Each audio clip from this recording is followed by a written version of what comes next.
In 1992, almost all the world's countries signed an international deal, the Climate Convention. By signing, they agreed to prevent dangerous climate change caused by man. In December 2009, these countries will meet in Copenhagen and discuss the progress made and try to reach a new deal on how to deal with climate change. This will probably include a long-term goal for climate change, emission reductions by 2020, and ways to implement and finance the initiatives needed to limit and adapt to climate change. Since the Industrial Revolution, when large-scale use of fossil fuels began, the globe has warmed 0.8 degrees Celsius.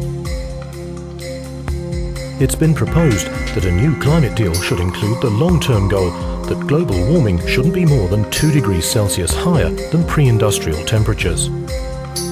One opinion is that by setting this goal, the consequences of global warming getting out of hand can be prevented.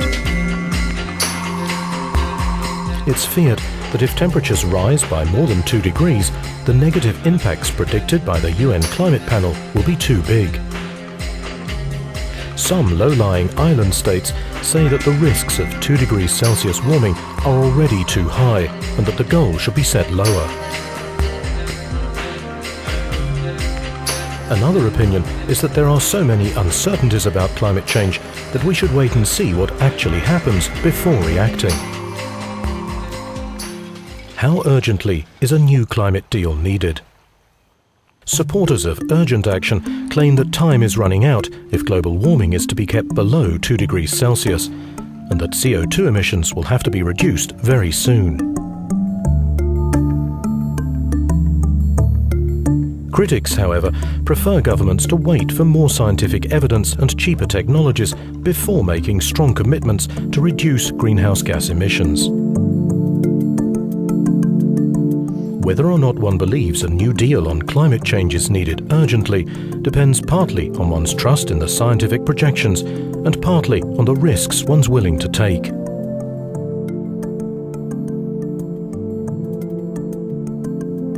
In Kyoto in 1997, a protocol was added to the Climate Convention. The Kyoto Protocol sets binding targets for developed countries' emissions of greenhouse gases. If a country exceeds its quota, the penalty includes an additional 30% reduction in emissions over the following 5 years. One opinion is that climate change risks are so serious that the penalties in a new climate deal should be more severe. Another opinion is that the existing Kyoto Protocol model is strict enough.